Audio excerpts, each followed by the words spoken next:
ጥያቄ አጠርጣሪዎች ኢንሻአላህ ይሄ ስለሆነ ማሳጠር ሲባል ከሁለተኛ ጀምር ጊዜ ለመቆጠብ። እሺ ጥያቄ ባንክ የተቀመጠ ብር ነበር እና አሁን ያ ብር 2 ዓመት የሞላው ነው። እስካሁን ድረስ ዘካ አላወጣሁለትም። አሁን ምን ያክል ነው የሚወጅብኝ? እዛ የተቀመጠውን ብር ያኔ ያው ቁጥሩን ለራሴ ስለማቅ ያለሽን ገንዘብ ለ40 በማካፈል የአንደኛው ዓመት ሲሆን ያን 40 ያካፈልሽውን ለ2 አባዥ የሚመጣ ውጤት የዘካ ብር ነው። ለምሳሌ 1 ሚሊዮን አለሽ እንበል። የ2 ዓመት ከሆነ ባጭሩ ለ20 ማካፈል፣ የ1 ዓመት ከሆነ ለ40 ማካፈል። 1 ሚሊዮን ሲካፈል ለ20 አድርግና የሚመጣው ውጤት የዘካ ብር ነው። ኢንሻአላህ። ያው ሁለተኛው ጥያቄ ደግሞ አንድ ወንድ ልጅ ሁለተኛ ሚስት ማግባት ሲፈልግ የመጀመሪያቱ ሚስት እንደሌለች አድርጎ ሚስት የለኝም አላገባሁም ይላል ማለት ነው። ኋለኛይቱ ሚስት ለማሳመን እና ይሄ እንዴት ይታያል? ኒካ ወይ አይበላሽም ነው? ይሄ ውሸታም ነው፣ ወንጀለኛ ነው። እኔ ሚስት የለኝም ካለ ሰውየው በጣም ትልቅ ወንጀል ላይ ወድቋል፣ ዋሽቷል። ኒካ ይወርዳል አይወርድም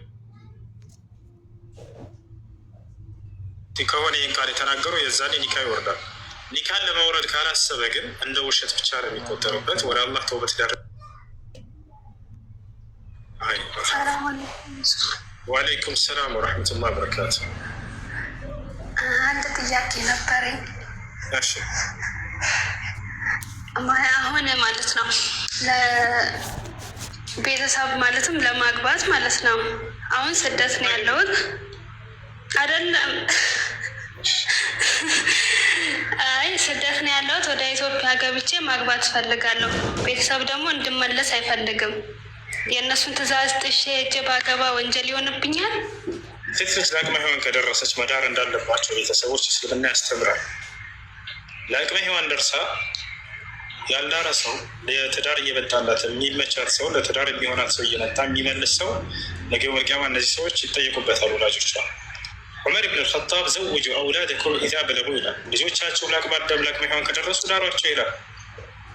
ይህም ማግባት ፈልጋለሁ እያለች እንደ ሐላል መግባት ፈልጋለሁ እያለች መጥፎ ላይ ልትወድቅ ሴት ልጅን እንደዚህ ከዚያ ነገር ጋር ማራቅ ወንጀለኛ ናቸው እነዚህ ቤተሰቦች። ዳር አለባቸው። ነቢያችን ሰለላሁ ዐለይሂ ወሰለም ምን አሉ? ኢዛ ጃአኩም መን ተርደውነ ዲነሁ ወኹሉቀሁ ኢላ ተፍዐሉሁ ተኩን ፊትነቱን ፊል አርድ ወፈሳዱን ዐሪድ።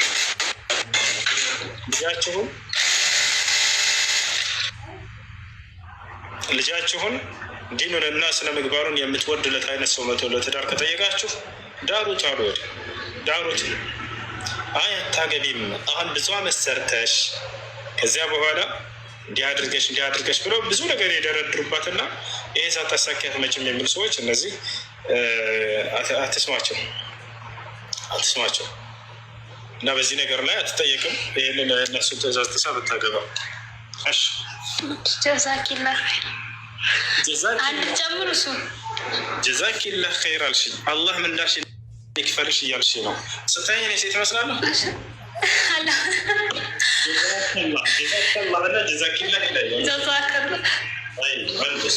ጀዛከላህ ኸይር። አንድ ጥያቄ አሁን ልጨምር።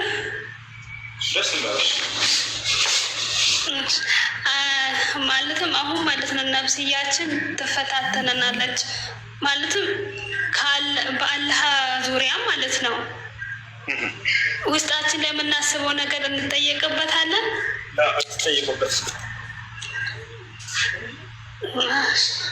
በየትኛውም ዙሪያ ማለት ነው። አሁን አላህ እንደዚህ ነው ብዬ በውስጤ ስዬ አስተግፍሩላህ እላለሁ። እንደዛ ማለት ነው። ኪታብ ቅርአት ጓደኞች ጋር ሄደሽ እየሄድሽ እስላማዊ ትምህርቶች ይቀሩ። በዚያ ራሳቸውን ጊዜ ያሉ በፍልስፍና ጭንቅላታቸው አላህና መልእክተኛው ከሚሰደቡበትና ከሚዘለቁበት ቦታዎች አትገኙም። ራሳቸውን በእውቀት ጊዜ አድርጉ። النفس إن لم تشغلها بما ينفعها أشغلتك بما يضرك كما قال الإمام ابن القيم። ነፍስያ በሚጠቅማት ነገር ቢዚ ካላደረጋችኋት በሚጎዳችሁ ነገር ቢዚ ታደርጋችኋለች እያለ ይናገራል። ሸሪዓ እውቀትን በመፈለግ ላይ ራሳቸውን ጊዜ አድርጉ። እሺ ያው ሰላም። ልጆች ከጀለብያ ውስጥ መልበስ ያለባቸው ልብስ ጥቁር ልብስ ነው። እሺ አብዛኛው ሰው ነጭ ልብስ ብቻ ይለብሳል። ሌሽ አቦሶ ሰላም አለይኩም። ወአለይኩም ሰላም ጥያቄ ነበረኝ። እሺ በሙስሊም ነብዩ የሚባል ስም ይፈቀዳል ወይንስ አይፈቀድም? እሺ ነቢይ ተብሎ የሚጠራው ነቢይ ስም አትጠቀሙት። ሰለፎችም እንዲሁ ይህን ስም ሲጠቀሙ አልይ ነው። አላህ ስብሐነ ወተዓላ ነቢያቶች ነው ነቢይ እያለ የሚጠራው። ስለዚህ ይህን ስም አትጠቀሙት። መርሀባሽ ጀዛከላ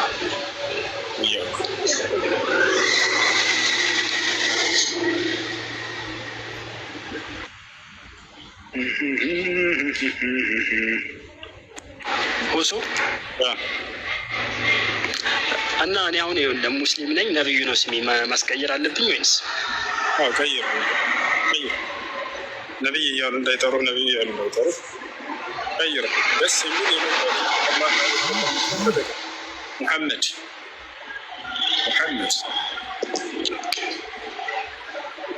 መርሀባ ጀዛከላ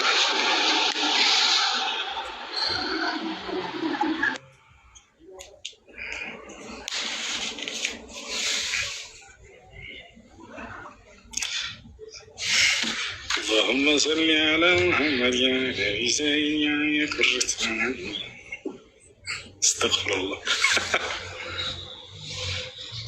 ምርጥ አለባበስ ወላሂ። ከዚህ በኋላ የራሴ አለባበስ እየፈጠርኩ ነው። የሰው አለባበስ አልጠቀምም። እንደዚህ አድርጌ ነው የምለብሰው። ያ ሰላም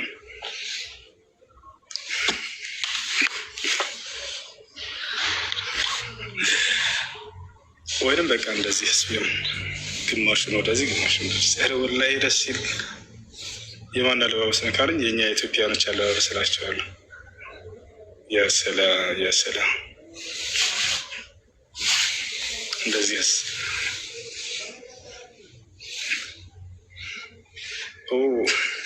ማሽ اللهم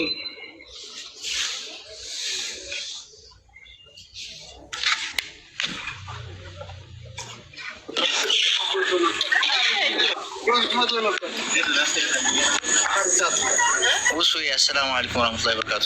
ወአለይኩም ሰላም ወረህመቱላሂ ወበረካቱ።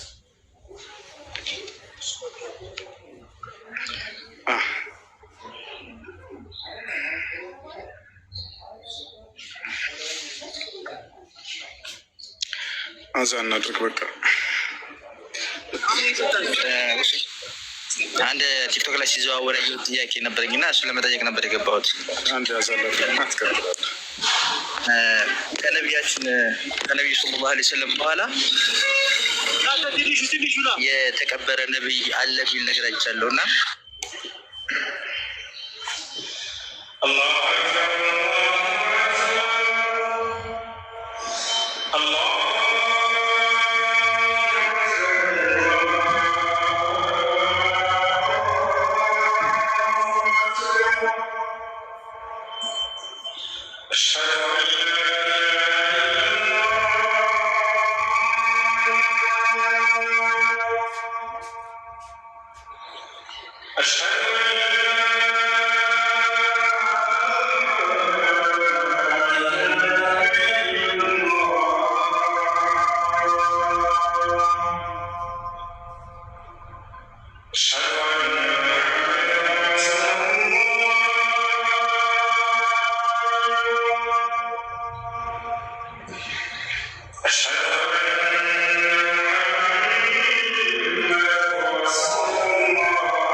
اللهم رب هذه الدعوة التامة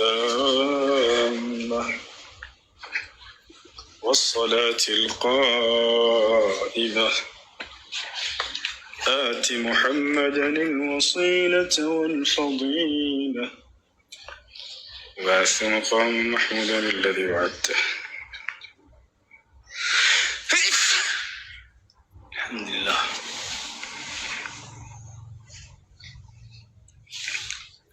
رحمة الله.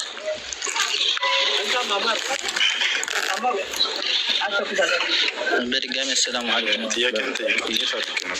ማነው ድምፁን ዝቅ አድርጌ? የህዲኩም ማስሊሕ ባረክ። ከዚህ ቀደም አንድ ቲክቶክ ላይ ሲዟዟር ያየው ቪዲዮ ነበር ከነቢያችን ሙሐመድ ሰለላሁ ዐለይሂ ወሰለም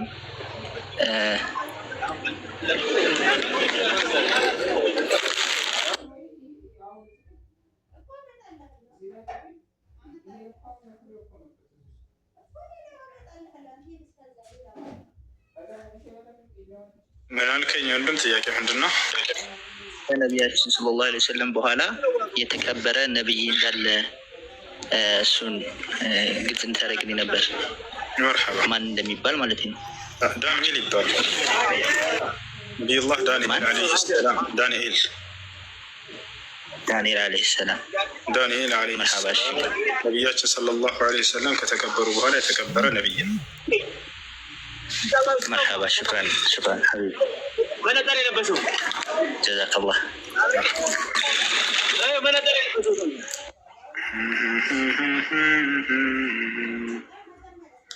አይገርምም? የዳንኤል ጉዳይ ነቢይ ሰለላሁ ዐለይሂ ወሰለምን እውነተኛነታቸውን የሚያረጋግጥ የሆነ ክስተት ነው። ታሪኩ ወዲህ ነው። ምን መሰላችሁ?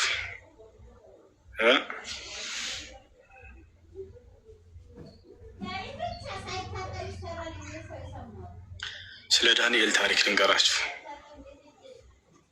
ዳንኤል ስሙ በቁርአንም በሐዲስም ላይ አልተገለጸም። አዎ በቁርአንም በሐዲስም ላይ ስሙ አልተገለጸም። ታዲያ እንዴት ሊታወቅ ተቻለ? ዳንኤል ዓለይሂ ሰላም እንዴት ሊታወቅ ተቻለ?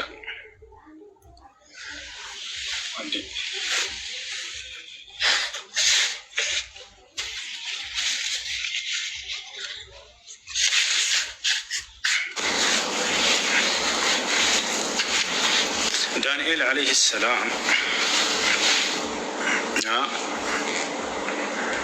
ምን ሆነ ታሪኩ?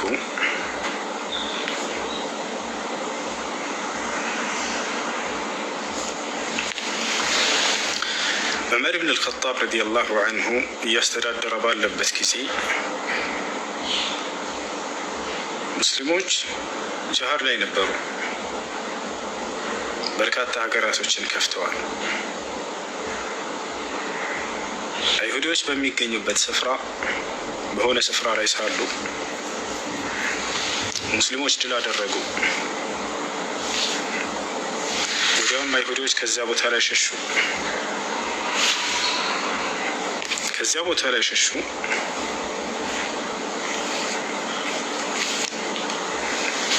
ነገር ግን የነቢዩ ሰለላሁ ዐለይሂ ወሰለም ሰሃቦች ወደ ሆነ ቤተ አምልኮ ውስጥ ሲገቡ ጊዜ አንድ አስክሬን ያገኛሉ። ሳጥን አለ። ሳጥኑን ሲከፍቱት አስክሬን አገኙ። ያ አካል ግን አጥንቱ አልተበላም፣ አይሸትም።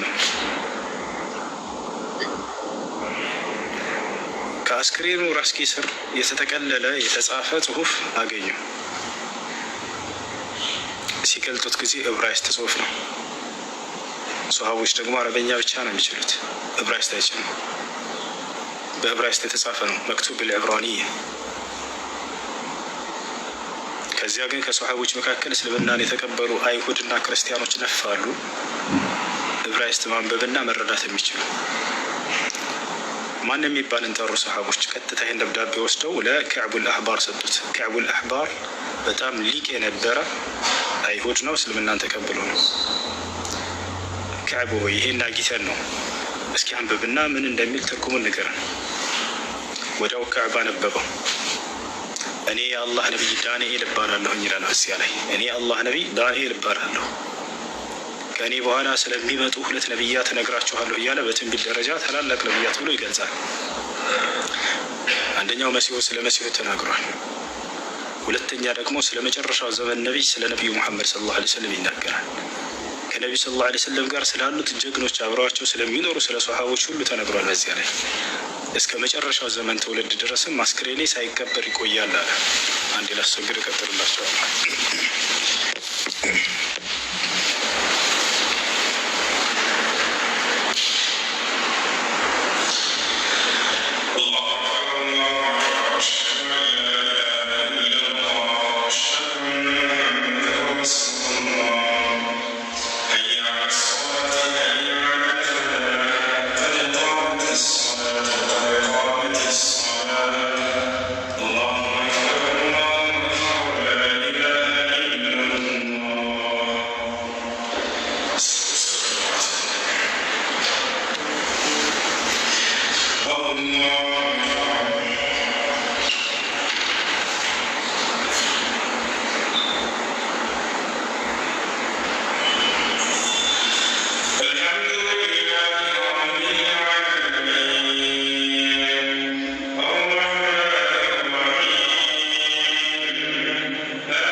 الله